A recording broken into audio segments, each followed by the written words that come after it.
Welcome back to JB Reviews. I have a 2024 Jeep Wrangler Sahara and a 2023 Ford Bronco Outer Banks. Now both of these off-roaders are rocking pretty tame tires. These are Bridgestone all-terrain, and the ones on this Wrangler are kind of like a highway tire. So nevertheless, we're going to compare them. We're going to see acceleration, MPG, because for the most part, most people are going to be doing that anyways. Special shout out to Larry H. Miller, Chrysler, Jeep, Dodge, Ram in Sandy, Utah, and Larry H. Miller, Super Ford here in Salt Lake City. If you are in the market, both of these are available for sale. Let's go ahead and drive the Ford first.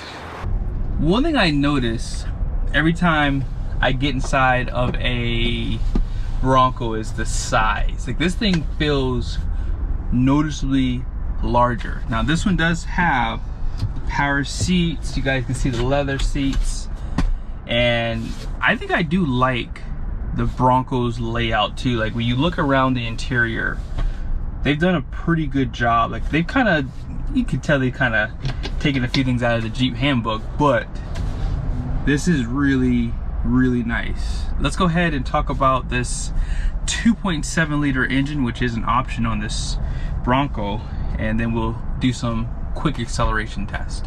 Now make no mistake, the Wrangler is kind of outgunned here because this is a 2.7 liter 4-cylinder turbo. You can kind of see the turbocharger right there. It's like a little baby turbo, Garrett. It's a nice turbocharger. This is going to put out 315 horsepower, 410 pound-feet of torque. Now if you decide you want to use premium fuel, it will jump your horsepower up to about 330, so you have to figure out if that's worth it for you. 10-speed transmission. Let's see how it performs. Here we go.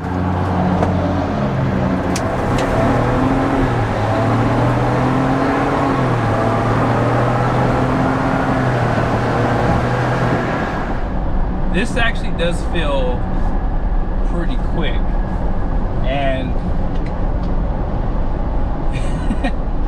I'm not a huge fan of these soft tops. This is definitely loud. Now unfortunately, I don't have my draggy, as you just saw, and I don't have my decibel reader with me, so you're gonna have to use your imagination. But I probably wouldn't really compare the noises between both, because that Wrangler does have the hardtop, but you're gonna probably have to raise your voice just a little bit to hear people in this one. But I do like how this feels on the road. Like, going 75 miles an hour, I'm running at 1900 RPMs, because it actually tells you you're at 1900 RPMs. And the steering wheel is nice and straight. It's not really like, it's pretty tight, I would say. There's a few drive modes on this too. So you have normal, you have sport, you have eco, all that good stuff. So we're gonna put it in eco mode because, hey, you know, it has that advantage compared to the Wrangler. Something else you'll probably notice if you are looking at a Bronco compared to a Wrangler is the headspace. Now I'm not sure if this soft top gives you more headroom, but it definitely does feel, you know, a lot more like comfortable in here with the soft top for sure. Now the noise is kind of unbearable for me. I'm not a huge fan of these soft tops, like I said earlier, but if it gives you more headroom, I mean, that might be good for some tall people. I do like the fact that they do give you, like, you know, trail turn assist on these Broncos, and of course this has 4 low, 4 high, and it does just run right in 2 high, so you're going to get better fuel economy. So we'll see what the MPG is when we get to the midpoint, which will be there in like a few minutes, so hang tight there. In case you were wondering, this color is called Eruption Green Metallic, so there is a little bit of flake in the color. LED headlights and fog lights, parking sensors up front with tow hooks, 18-inch wheel with some running boards on the side, and you guys pretty much saw this was the 4-door. LED tail lights with rear parking sensors. And let's check out the back. So they do have a decent amount of storage. This does probably unzip, or there you go. You have some Velcro here. That's what it is. Actually, you don't need to undo that. So they have these like little levers on both sides, and then this kind of just pops up like this. And that's pretty much how you do the rear. I think I would prefer the hardtop. Let's go take a look at the interior and then we'll get back to the video. Here's the rear of the door. Really nice setup here, soft touch. These seats do kind of recline, but it's not a lot, if I'm being honest. You can fold flat if you need more cargo space. And center armrest. There's two USBs down below, Type A, Type C, and you have a 110 volt power plug. Up front, they do give you a really nice layout. Here are the buttons on the steering wheel, lighting controls down below, electronic parking brake, and as I said, 10-way seat. Here are the window and mirror controls, and this is how it's controlling those drive modes. 12-inch display. This truck does have 360 camera. Here we are, exit 11. So here's where the MPG is. We're at 19.4. We're gonna be coasting for about a quarter of a mile here, so yeah, it's gonna keep going up. Now when I've done my testing with the HD pickups, I'm like an MPG off from this thing. Now it's about 2 MPGs off if I get to 20, so yeah, about 2 MPGs off. So yeah, these do not have the best aerodynamics. Now as far as the stability and control is, let's talk about that for a second. One of the biggest things that stuck out to me in the past about Wranglers and anything that's built this way is it feels very clumsy.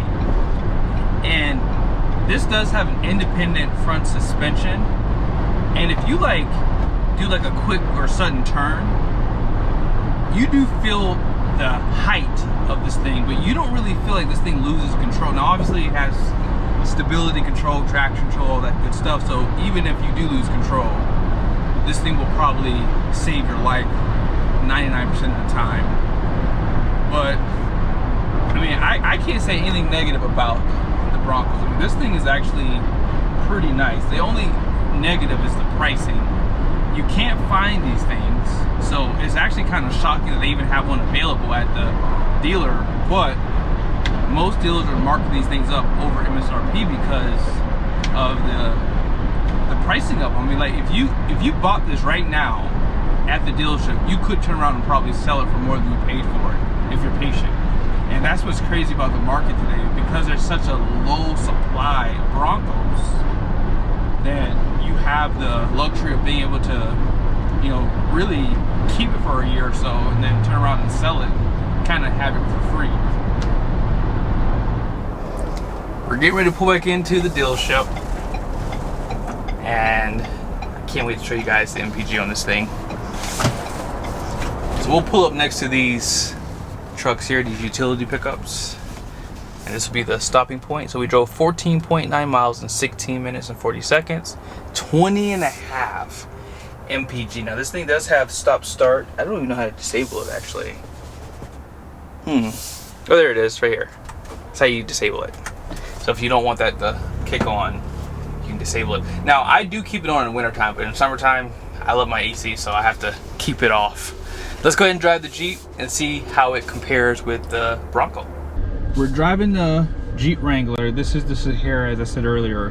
Now this one doesn't have leather seats. I don't know if you can even get leather seats on the Sahara, but I'm pretty sure if you get like a high altitude package, you can get some of those features on here. But let's go ahead and do the acceleration, and what I'll do is I'll put the accelerations side by side so you guys can see the difference between the two. As far as the Wrangler goes, this 2-liter turbo does come standard. It's going to have 270 horsepower, 295 pound-feet of torque, made it to an 8-speed transmission. Now the Bronco does have a 373, and this has a 345 axle ratio, so this does have a little bit higher gearing in comparison. But for the most part, let's see how it does for the performance compared to more horsepower and torque. All right, here we go. Here we go.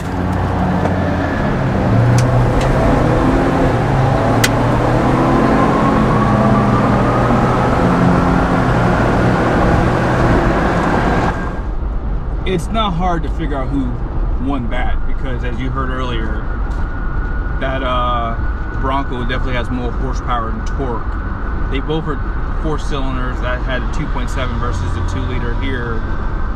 But yeah, this definitely is small.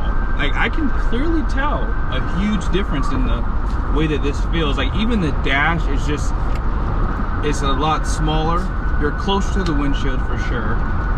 And I don't know if you guys can hear this, like something like shaking somewhere inside of here. I don't know what it is. I do like the layout slightly better in this. I think I just like Chrysler products. That's something I've noticed, is every time I get inside of one of these, I like the way they lay out the screen. I like the information that they give you for the smaller screen.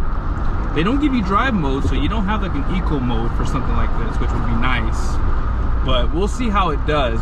Because the Bronco does have more power, maybe, just maybe, this might be able to outdo it on fuel economy. We'll see. We're running about the same RPMs as the Ford. Now that Ford had a 10-speed compared to this transmission, which is an 8-speed. These off-roaders have lower gearing, so that's going to always make the RPMs run a little bit lower.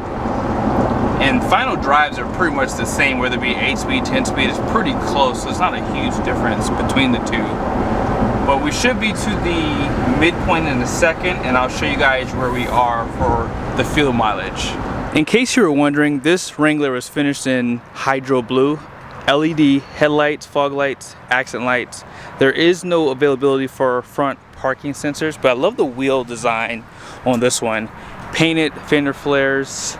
There is no 360 camera available too, but you have those forward facing cameras and backup cameras. Out back, I do love this painted hardtop, really nice, and it just makes it a little bit easier to get back here. This one does have the Alpine sound system, premium lighting out back, and here is the rear.